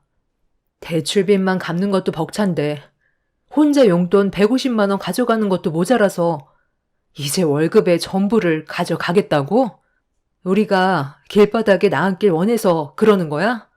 생각이라는 게 있다면 당신 용돈도 줄여야 되는 게 맞는 거라고. 혼자 사회생활하는 거 아니잖아. 나도 똑같이 사회생활하는데 당신 밖에서 기죽지 말라고 나도 최대한 양보해 준 거지만 이번만큼은 원하는 대로 해줄 수 없어. 내가 하고 싶은 대로 하겠다는데 뭔 상관이야? 너도 그럼 받는 월급 혼자 알아서 쓰면 되잖아. 그게 싫으면 그만 갈라서던가. 이런 삶 지겹지도 않냐? 지금 그게 집안의 가장이 할 말이야? 우리가 이혼하면 상우는 어떻게 하라고? 나랑 결혼할 때 뭐라고 그랬어? 당신이 꾸린 가정 지키기 위해 열심히 살겠다고 했잖아. 그런데 이제 와서 이혼을 하자고? 원래 이렇게 무책임한 사람이었니? 하고 싶은 대로 멋대로 할 거면 아파트에는 왜 이사 온 거야? 네가 원하니까 들어온 거잖아. 나는 그 전에 살던 집이 훨씬 편했다고. 괜히 빚만 더 많아져서 얼마나 짜증나는지 알아? 나도 돈 많은 여자 하나 잡을 걸 그랬다. 남편의 무책임한 행동들이 힘들게 버텨오고 있던 저를 무너지게 만들었어요. 전에 살던 집은 다세대 주택이라 층간소음도 상당했지만 초등학교와도 거리가 멀어서 걱정을 안 할 수가 없었습니다. 이사 온 집은 학교가 단지 내에 있어서 안전하게 학교를 다닐 수 있는 여건이 되었고 쾌적한 환경에서 살아갈 수 있다는 여러 가지로 좋은 장점이 상당히 많았었는데 경제적인 지원을 절대 해주지 않는다는 말에 기분이 너무 상했어요. 그래서 이건 아닌 것 같아 대화가 통하지 않는 남편과 말을 하는 것보단 시모한테 사태의 심각성을 알리는 게 해결할 수 있는 유일한 방법이라고 생각한 저는 전화를 걸었습니다. 그래, 대충 알아들었다. 그러니까 내 아들이 집안의 가장 역할을 제대로 못한다고 나한테 전화를 한 거고, 내가 아들한테 전화해서 한마디 하라는 거잖아. 네가 애초부터 집안이 금전적으로 어느 정도 여유가 있었으면 그런 말도 안 나왔겠지. 월급 그거 꼴랑 얼마나 된다고 그냥 쓰라고 하면 되지. 뭐하러 얼굴을 붉히니? 어머님, 꼴랑이라뇨. 그 사람이 벌어오는 돈으로 한 달 동안 얼마나 많은 일처리를 하는 줄 아세요? 지금 집안에 위기가 와서 도움을 요청드린 건데 어떻게 그 일랑 똑같은 말을 하세요? 어머님도 저희 가정이 무너지길 바라는 거예요? 그이가 저한테 뭐라고 했는지 알아요? 돈 문제 때문에 이혼까지 하자고 했어요. 이혼까지 얘기 나왔으면 내 아들은 너한테 더는 감정이 없다는 건데, 그럼 정리하면 되는 거잖아. 인생을 너무 어렵게 생각하지 말고 그냥 흘러가는 대로 살면 되는 거야. 이혼하자고 했으면 갈라서고 각자 갈 길 가면 되는 거지. 복잡하게 생각할 필요 전혀 없어. 내가 봤을 때 너희들 해결 방법이 전혀 없는 것 같은데, 말 나온 김에 잘 됐다. 둘이 이혼하고 나도 좀 내 아들한테 용돈 받아가면서 살아보자. 너희들 악자같이 산다고 나한테 용돈 한번 제대로 지어준 적 있니? 그이가 누구 닮았나 했더니 어머님을 아주 빼다 박았네요. 충분히 이해했으니까 더는 대화할 필요도 없겠어요. 그냥 제가 알아서 하겠습니다. 시모와 더 이상 대화 자체가 되지 않아 그냥 끊어버렸어요. 다시 시모에게 전화가 걸려오길래 핸드폰 전원을 꺼버렸고 남편과 결혼한 게 후회스러워 저도 방법을 찾아야만 했어요. 제가 상상했던 삶과 전혀 다른 길을 걷고 있는 것 같아 퇴근하고 들어온 남편한테 다시 진지한 대화를 시작했습니다. 이 집 내 명의로 돌려놓는 게 좋겠어. 어차피 당신은 집안의 가장 역할도 하지 않고 금전적으로도 지원을 해주지 않겠다고 했으니까 공동 명의였던 거 내 명의로 돌려놓는 건 맞는 거잖아. 어차피 대출받은 거 빚이 대부분이고 당신 돈보다 내 돈이 훨씬 더 많이 들어갔으니까 나는 그게 맞는다고 생각하는데. 그럼 내 월급 전부 쓰는 조건으로 명의만 변경해주면 된다는 거지? 그거야 어려운 건 아니지. 나중에 딴 말 하면 안 돼. 아니다. 말 나온 김에 각서 쓰자. 뭐든 확실하게 짚고 넘어가는 게 좋으니까 영상까지 직접 촬영해서 증거물을 만들어 놓자고. 당신이 집에서 버는 돈으로 좀 더 쪼개서 생활하면 충분히 가능하잖아. 남편은 자신의 월급을 전부 다 쓰는 조건으로 공동 명의의 아파트를 제 명의로 돌려놓았습니다. 당장 어떤 일이 벌어질지 전혀 알지 못한 남편은 자기가 버는 돈 전부를 혼자 쓸 수 있다는 생각에 입꼬리가 하늘을 치솟고 있었습니다. 어차피 이혼 얘기가 오고 간 마당에 제가 남편한테 기대할 것도 없었고 같이 살고 싶은 마음도 이미 떠나버렸기 때문에 조금의 미련은 없었어요. 무책임한 가장을 데리고 힘들게 사느니 차라리 저 혼자 열심히 벌어 모아 제 아들과 남은 인생 사는 게 스트레스 안 받고 앞으로 커갈 아이한테도 정신적으로 안정을 줄 수 있을 거라 확신했어요. 그래서 아파트 명의가 제 이름으로 변경이 된 순간부터 제 행동은 180도 바뀌게 되었고 달라진 모습에 당황한 남편은 저에게 불만을 표출했지만 눈 하나 깜빡하지 않고 제 할 일 하며 대화를 이어나갔습니다. 큰 소리 치지 마. 상우 이제 잠들었어. 그리고 나 일하는 거 안 보여? 나 혼자 벌어먹고 살아야 해서 일적으로 더 많은 시간을 사용해야 된다고. 그러니까 방해하지 마. 아, 그래도 이건 너무하잖아. 너 지금 내가 월급 전부 다 사용한다고 해서 이런 식으로 치사하게 나오는 거야? 아무리 그래도 그렇지. 기본적인 건 해줘야지. 내가 왜 그렇게 해줘야 되는데?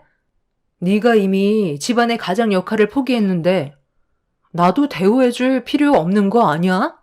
원하는 게 있으면 돈을 줘.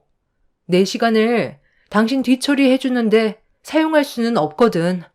너도 이 집에 어느 정도 진짜 손톱만큼 지분이 있으니까 자는 것까지는 허용해 주겠지만 그 이상은 네가 알아서 해. 아, 그렇다고 빨래를 전혀 안 해주는 건 말이 안 되지. 이런 식으로 치사하게 나올 줄 몰랐는데 정말 너무하네. 나보고 이 집에서 잠만 자라는 거야? 잠만 자게 해주는 것도 감사하게 생각해야지. 이 집에 들어오는 순간부터 네가 원하는 걸 나한테 요구하려면 돈부터 지불해. 거기 테이블에 가격표 올려놨어. 세탁기 한 번 사용하고 빨래까지 널어주는데 10,000원이야. 밥 먹고 싶으면 냉장고에 반찬 꺼내 먹으면 되는데 그것도 역시나 내 고생이 들어갔으니까 밖에서 사 먹는 것처럼 돈 지불하고 먹으면 돼. 그냥 너는 이 집에서 잠만 자는 거 말곤 전부 다 돈이라고 생각하면 되는 거야. 정신 나갔다고 내 시간 써가면서 무상으로 일을 해줄지 알았어? 너도 하고 싶은 대로 하면서 살겠다는데 나도 그렇게 하지 말라는 법 없잖아. 원하면 언제든지 나가도 돼. 저기 현관 앞에 캐리어 있거든? 대충 짐 싸놨으니까 불만 있으면 나가던지 아니면 조용히 방에 들어가서 잠이나 자. 그리고 화장실 한번 사용할 때마다 나한테 10,000원 주고 들어가라. 네가 한번 들어갔다 나오면 뒤처리 항상 내가 있었잖아. 너는 그냥 씻고만 나오지. 정리는 아예 하질 않잖아?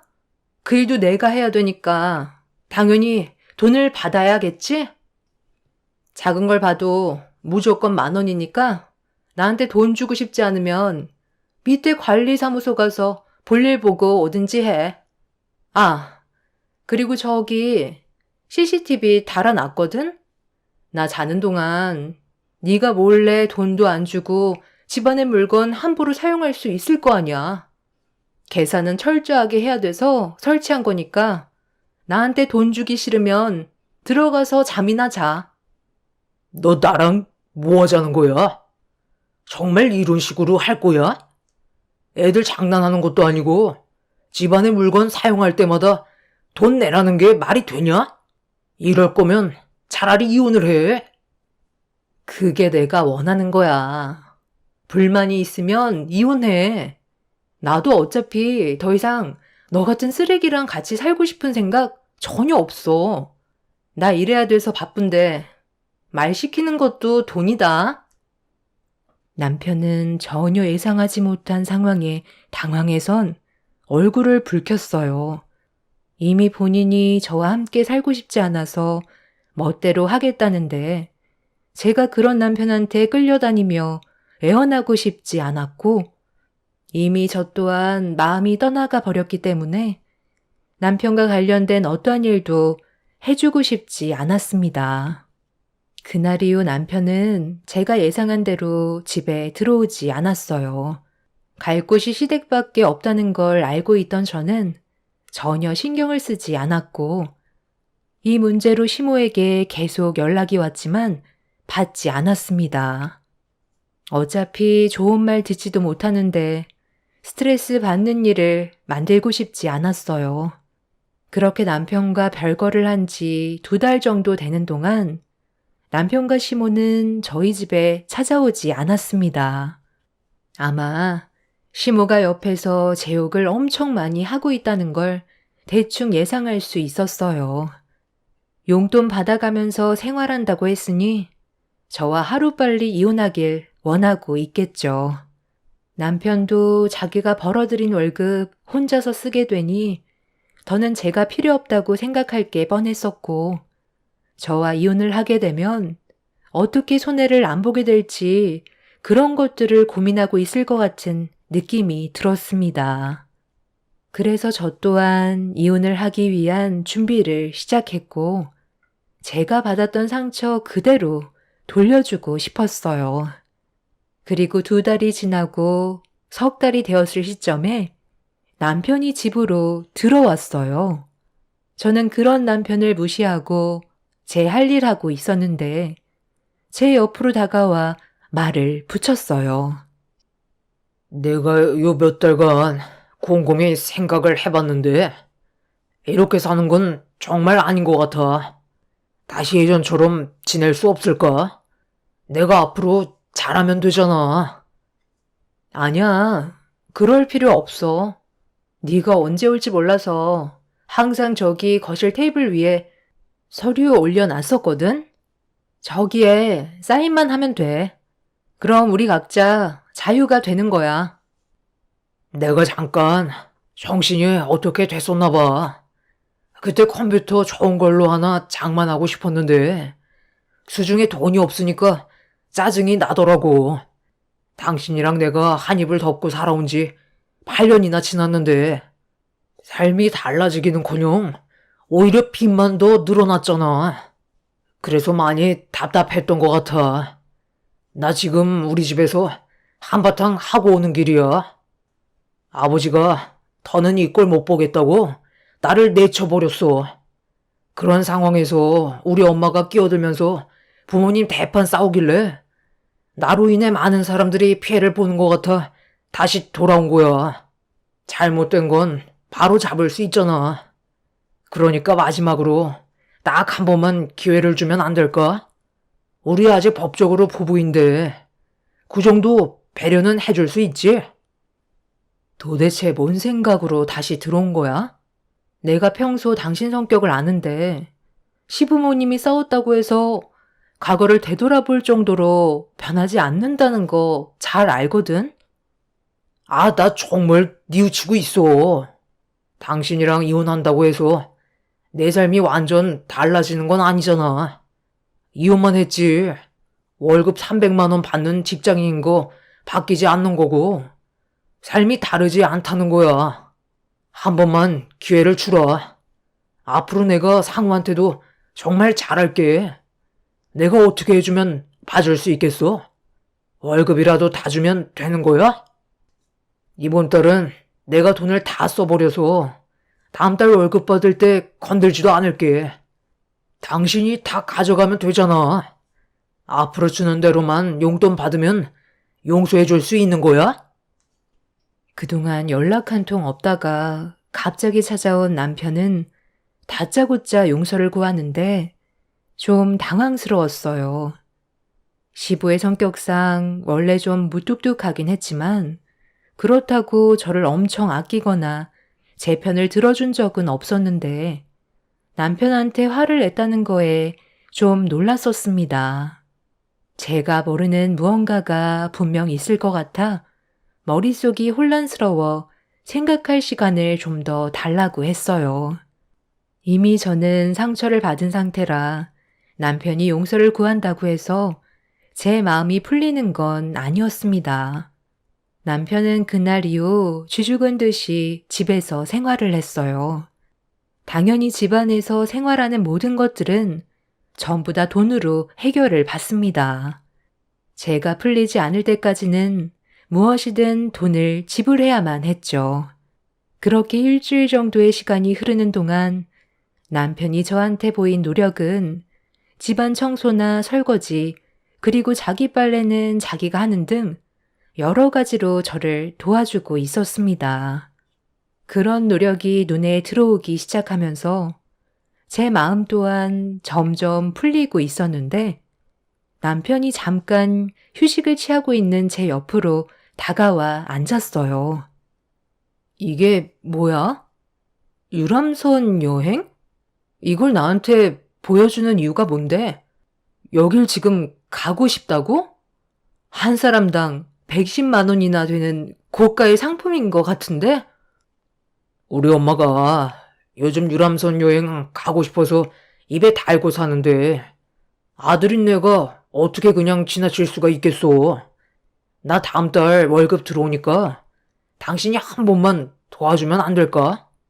당신한테 월급 다 주기로 했지만 우리 부모님 여행 한번 제대로 보내드린 적 단 한 번도 없었잖아. 하루라도 젊었을 때 여행 보내드려야지. 갑자기 유람선 여행을 보내달라고? 우리 집안 형편이 어떤지 뻔히 알면서 며칠이나 됐다고 나한테 이런 무리한 부탁을 요구하는 거야. 당연히 안 된다는 거 몰라? 안 된다고 할 줄 알고 있었지만 앞으로 내 월급 전부 당신한테 들어갈 거 아니야. 그러니까 이번 한 번만 부탁 좀 하자는 거야. 그 정도는 해줄 수 있잖아. 매달 가져간 내 월급 절반도 안 가져가고 주는 대로만 용돈 받겠다는 건데 그 정도는 해줄 수 있는 거 아니야? 이번이 정말 마지막이야. 다시는 이런 부탁 안 한다니까. 남편은 계속해서 저에게 끈질기게 요구했어요. 기분이 별로 안 좋았지만 본인의 월급은 손 하나 대지 않겠다는 말에 고민을 할 수밖에 없었습니다. 몇 날 며칠 계속 애원을 하면서 노력하는 모습을 보이길래 일단 알겠다고 했어요. 제가 좀 더 알아보고 그때 다시 얘기하기로 결정을 하게 되었죠. 남편은 저에게 고맙다면서 기뻐 날뛰는데 제 머릿속은 너무 혼란스러웠어요. 분명 제가 모르는 뭔가 있을 것 같은 안 좋은 느낌이 떠나지 않고 있었습니다.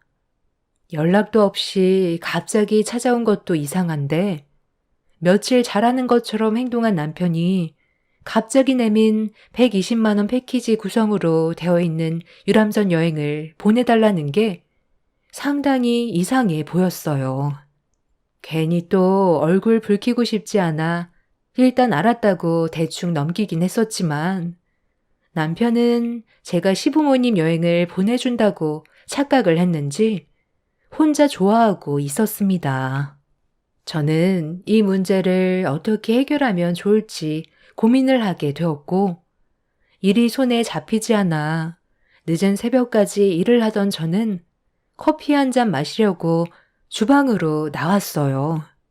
그런데 남편 방에 불이 켜져 있었고 누군가와 전화 통화하는 목소리가 들릴 듯 말 듯 조용하게 문 밖으로 새어 나왔습니다. 저는 대화 내용이 궁금해 조심스럽게 남편 방문 앞에 서서 문틈 사이로 귀를 기울였어요. 남편을 완전히 받아준 게 아니기 때문에 각 방을 사용하고 있었는데 방에서 통화하면 듣지 못한다고 생각한 남편은 시모와 대화를 나누고 있었습니다. 그런데 제 귀를 의심할 만큼 정말 어이없는 말들을 주고받고 있었어요. 아, 그렇다니까요. 정말 보내준다고 했어요. 생각해 보겠다고 한 거면 거의 다 넘어온 거잖아요. 제가 정신 나갔다고 힘들게 번 돈을 뭐하러 넘겨줘요? 엄마랑 아버지 여행 한번 제대로 보내준 적 없었는데 이렇게라도 해서 뜯어 먹어야죠. 제가 완전히 바뀐 줄 알고 있다니까요. 엄마 여행 다녀오면 바로 이혼하게요. 여행 며칠 안 남았으니까 미리 준비하세요. 엄마 여행 떠나시자마자 바로 이혼 도장 찍을 거예요. 제가 이렇게까지 안 하면 저 여자 자기 주머니에서 절대로 돈 꺼내지 않는다고요. 월급 손도 대지 않는다고 하니까 마지못해 허락해 준 거지. 안 그랬음 절대로 안 보내줬을걸요. 어찌됐든 엄마는 신경 쓰지 말고 다녀오세요. 남편의 행동이 의심스러웠는데 저와 이혼을 하면 자기가 손해보는 게 많다고 생각했는지 조금이라도 뜯어먹으려고 그동안 저에게 연기를 하고 있던 거였어요. 정말 어이가 없었고 이중적인 모습으로 행동하는 남편한테 온갖 정이 다 떨어져 버렸습니다.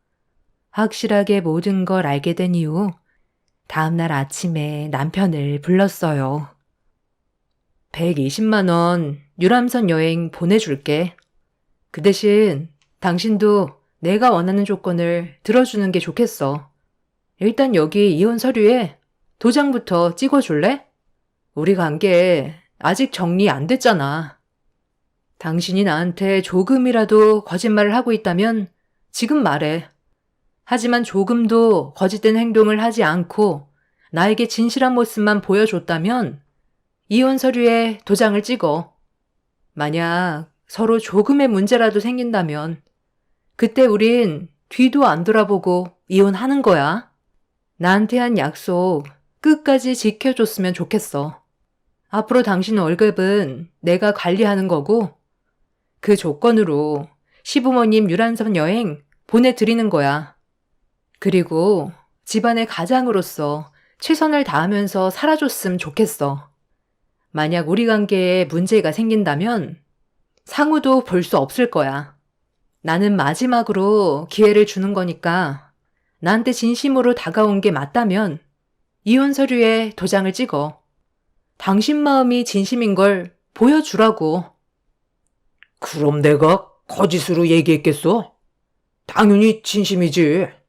만약 거짓이라면 당신이 원하는 대로 할 테니까 이제 그만 의심하고 나 믿어줘. 우리가 함께 살아온 세월이 몇 년인데 아직도 나를 몰라?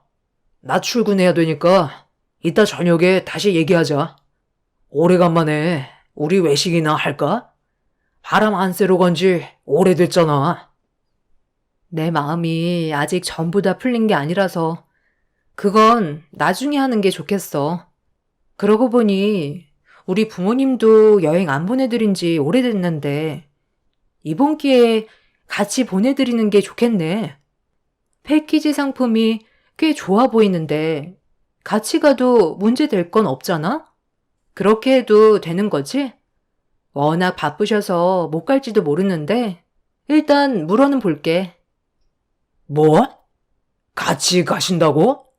아, 그럼 너무 큰 돈이 나가는 거 아니야? 같은 유람선에서 생활하면 많이 불편할 것 같은데 차라리 일정을 겹치지 않게 보내드리는 게 어떻겠소? 남편은 저희 부모님을 보내드린다는 건 마음에 안 들었는지 불만을 얘기했어요. 아침 출근이 늦은 남편은 나중에 다시 대화하자며 서둘러 출근을 했는데 잠시 뒤 시모에게 전화가 왔습니다. 별로 받고 싶지 않았지만 저도 할 말이 있어서 통화 버튼을 눌렀는데 연결이 되자마자 저에게 다짜고짜 화부터 냈어요. 너 지금 무슨 속셈이냐? 즐거워야 여행인 건데 사돈 분들과 같은 유람선에 타면 그게 여행이니?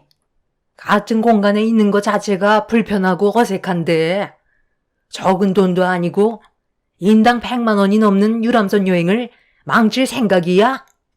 사돈 분들은 일정을 다른 날로 잡아라. 없이 사는 것들이라고. 가성비 좋은 유람선 여행은 놓치기 싫은가 봐. 나는 절대 한 배에 같이 탈 수 없으니까 다른 일정으로 알아보거라. 우리 아들이 아침부터 전화해서 얼마나 난리를 쳤는지 알아? 무조건 다른 날로 바꿔.